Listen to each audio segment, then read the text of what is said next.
Hi Soapy friends, welcome to Wet Soap Wednesday Live. Let's look at our soaps. I think I'm going to go ahead and just flip over so you can get a close-up of what I have on the table here.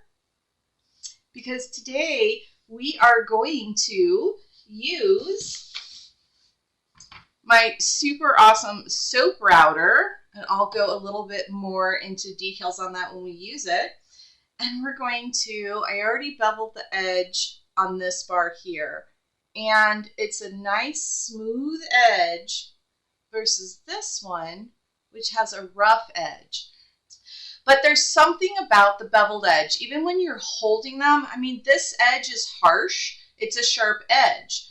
This edge that I've beveled is nice and smooth. So it's definitely that nice feel to the bar.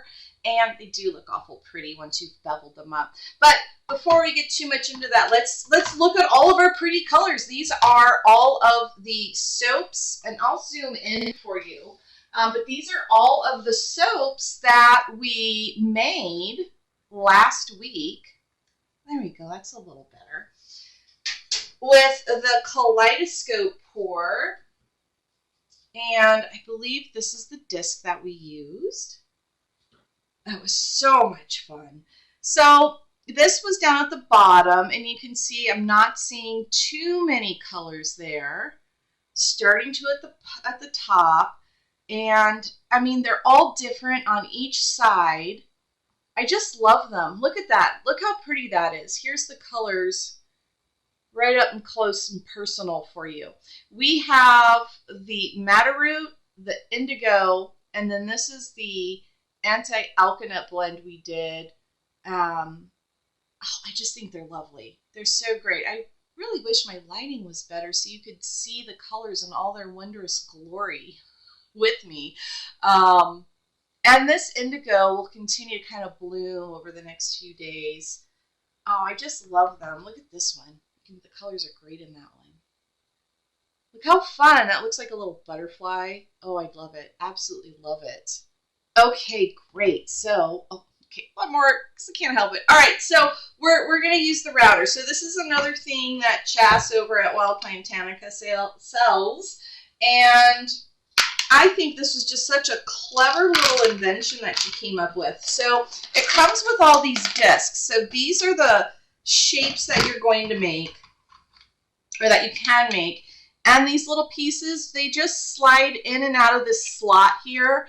And there's a slot on each side, so whether you're a lefty or a righty, all that good stuff. And it took me kind of a while to figure out kind of how to visualize this. So these this is the backing that you're supposed to peel off. I obviously haven't peeled the backing off.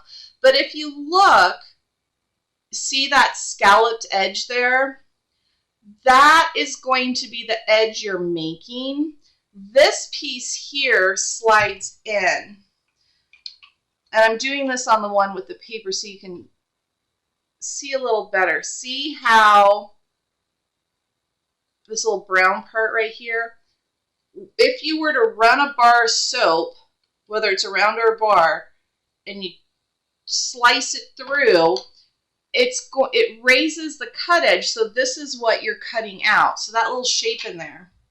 And if you notice, they all have that same lip edge here. So your shape is in between my fingers. That's your shape. I don't know why it took me a while to figure that out. For some reason, this hole here, I'm all over the place today. Oh my goodness. This hole here, Chas sends them all on this little tie. I took them all off the tie, and I keep my router bits in my bag here. That's what that hole is for there. And I kind of think maybe I should have left them on the tie. I'm not sure. I can't find my round ones. And now I used them a couple weeks ago, so they might even be in with my stamps, but I don't know. I'll look for it more. So I'm using this one that is just a very simple beveled edge there.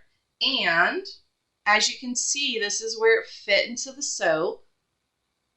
And it just shaved all that off for me. And then I got this nice, lovely beveled edge on the bar of soap. So we're going to just do that real quick. Other tips with this, it comes with a little key. It's a little piece of plastic that holds these in so they don't slide out. I lost mine, of course. So I said, Jess, what do I do? She says, get a skewer. So I happen to have a stainless steel skewer that you can use. It's nice, the same size as any other one. And so I just shoved that in there now. Because I lost that itty bitty little piece.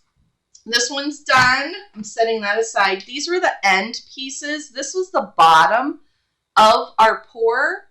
This was the top, the very, very top. So you can see the texture on there where he pulled the disc up out of the column. That was in last week's. So these are my little scraps. And I'll get these all put away. There's all sorts of really, really, really cool, fun edges on this router. And what I did when I first got it is I started just kind of running a bar of soap through every single one until I found kind of some of that were kind of my favorites. But when you're doing rounds, there's a couple ways you can do this. Is you can go flat this way, and I'm turning, or you can go this way. I prefer this way, and all I'm going to do is just push, and can you see? I don't know if you can see, probably can't, it falling out. It's just a wee little bit of soap coming out, and I'm pushing it up against, yeah, you can see some of those shreds coming out.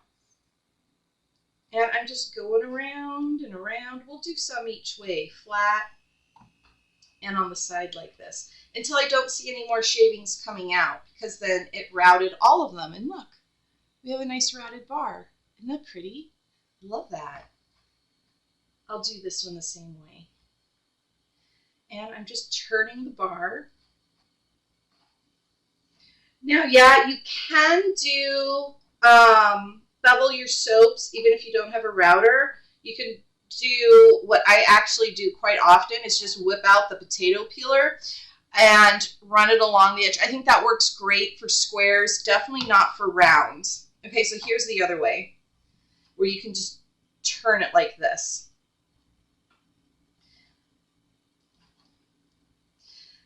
And I suppose with some of the different shapes, you're going to get your design on a different part of the bar, whether you want it on this piece or this piece here. You'll just have to play with each one.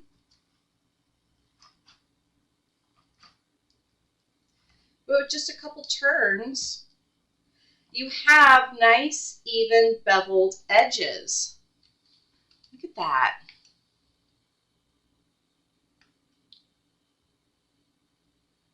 I'm pretty happy with this. I enjoy doing my routing with these, or beveling with the router tool. It is just, there's something just so nice and satisfying about how even and uniform everything is. Oh, look how we started to see some of the flowers come out onto the edge on that one. Oh, that's pretty. Had some great posts up in the group today. If you are a member of the group, go check them out. One of them I found very interesting is someone asking, what does natural mean? And gosh, isn't that a personal question almost, right? If we say we're making natural soaps, we have to wonder, what do we mean by that? And the first thing I think everyone needs to realize is that, I'll just hold each one of these up because they're pretty. Depending on where you live, like what country and what your regulations are, that's going to determine whether or not you can use the word natural in your marketing. Now, in the U.S., there is no official government definition of what natural means. The FDA does have a meaning of natural, but only in regards to food. And it's kind of this loose, generalized term that, or definition, that's saying if it doesn't have extra stuff in it that the average person wouldn't normally think should be in there, then it's a natural food. That's like it. As far as cosmetics, soaps, and things like that, and whether it's natural, there's no real regulations on that. So that's really kind of all I can talk to as far as the U.S. and whether or not, I think the original poster wanted to know whether or not they could, look how pretty, continue marketing their soaps as natural if they used mica. And I mean, I guess it's kind of up to them. I mean, I think it might be more appropriate to say a natural soap with synthetic colorants or with lab colorants or with mica. Just say mica. I mean, whatever you want. I'm wondering why this one isn't routing. It's because I already did it. Oh, that was funny. I had done it, ran a couple of them through. But, you know, again, that's up to the original soaper, and it's up to your audience, your customers, and what they want. What I can tell you is, for me, when I consider something to be natural, I think it is as close to nature as possible without humankind getting in there and futzing around with it too much, and yet still being safe. Because just because it's natural, that does not mean it's safer than the synthetics. So synthetics can have a lot of benefits to them that natural doesn't have, because nature's pretty powerful. Whereas on the flip side, too many synthetics in your life, and people start developing all sorts of sensitivities and allergies because it's not as nature intended, and we're part of nature. So it's kind of this balancing act with what you're going to have in your life. But I mean, I think we could go on for hours about, you know, the debate about what's natural and what's not natural. And just know, for me, when I'm using the word natural, typically it's plants. But really the main definition is it's something as close to nature as humanly possible, while keeping it safe. So minimal intervention. Last one here. Then we're going to start wrapping up some soaps. I'm going to talk about some soaps. So these are about a week old. Well, no, they're exactly a week old because we made them on last Wet Soap Wednesday. This was a 1-to-1. This is my go-to vegan palm-free recipe. 1-to-1 ratio for sodium hydroxide to water. So I had a very low water content in here. I love the sides on these. These rims are great. And I was able to route them. I did the ones that I said I did early. I did them maybe Monday, so I had to wait a few days. I definitely could not route them as soon as I cut them. They were too soft. With the router, if your soap is too soft, it's just going to mush and smush. So give it a little test, know your recipe, know when it's safe to run them through. It does take a little, you have to let them cure up a little longer with the router than with the potato peeler. With the potato peeler, you can just very delicately go over them whenever you want. But got some little washing to do on it. But isn't that a great, snazzy little tool? It works great. Absolutely love it. Thank you so much for coming up with this groovy little router for us, Chas. She has all sorts of fun little edges on it.